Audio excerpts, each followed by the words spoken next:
এই মুহূর্তে আন্তর্জাতিক অপরাধ ট্রাইব্যুনালে আছেন রিপোর্টার আফজাল হোসেন। আমরা সরাসরি যুক্ত হব তার সঙ্গে।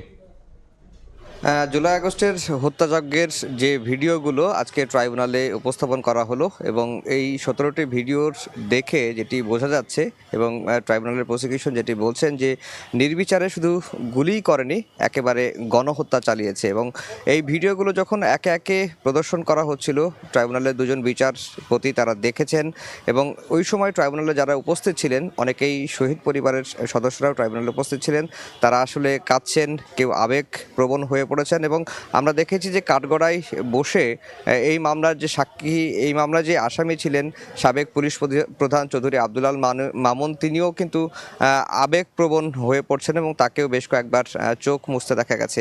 একেবারে আবেগ ঘন পরিবেশ তৈরি হয়েছিল আজকের এই তদন্ত কর্মকর্তা এবং মামলার 54তম সাক্ষী তদন্ত কর্মকর্তার সাক্ষ্য গ্রহণের দিন। এবং 17টি ভিডিও দেখে ট্রাইব্যুনালের প্রসিকিউশন বারবারই যেটি বলার চেষ্টা করছেন যে এতদিন ধরে পুলিশ যে কথাগুলো বলে আসছে বা যে ন্যারেটিভগুলো দাঁড় করানোর চেষ্টা করা হচ্ছে যে পুলিশ আত্মরক্ষার্থে গুলি করেছে, এবং যেই ভিডিওগুলি দেখানো হয়েছে ট্রাইব্যুনালে সেখানে স্পষ্টভাবেই ট্রাইব্যুনালের প্রসিকিউশন প্রমাণ করতে পেরেছে যে কেউই আসলে আত্মরক্ষার্থে গুলি চালায়নি এবং তারা একেবারে পরিকল্পিতভাবে দেখে দেখে খুব কাছ থেকে নিরস্ত্র ছাত্র জনতা কেউ আহত হয়ে পড়ে আছেন, তাদেরকে গুলি করা হয়েছে। এইটি ট্রাইব্যুনালের প্রসিকিউশন প্রমাণ করতে চেয়েছেন। আর যেটি ট্রাইব্যুনাল প্রসিকিউশন বারবারই যেটা বলছেন যে এখন পর্যন্ত 54 জনকে সাক্ষী হিসেবে এই মামলায় ট্রাইব্যুনালে এসে সাক্ষ্য দিয়েছেন, তাদেরকে জেরা হয়েছে এবং তারা বারবারই যেটা বলার চেষ্টা করছেন যে শেখ হাসিনা, আসাদুজ্জামান খান কামালের বিরুদ্ধে মামলার প্রমাণ করার জন্য এই সাক্ষ্যগুলোই যথেষ্ট। এবং আজকে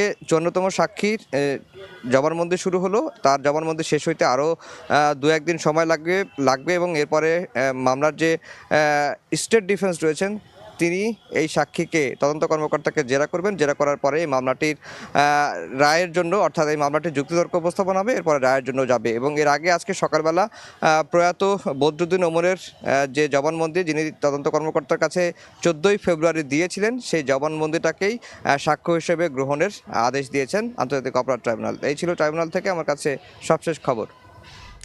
সহকর্মী আফজাল হোসেন যুক্ত হয়েছিলেন আন্তর্জাতিক অপরাধ ট্রাইব্যুনালের সামনে থেকে।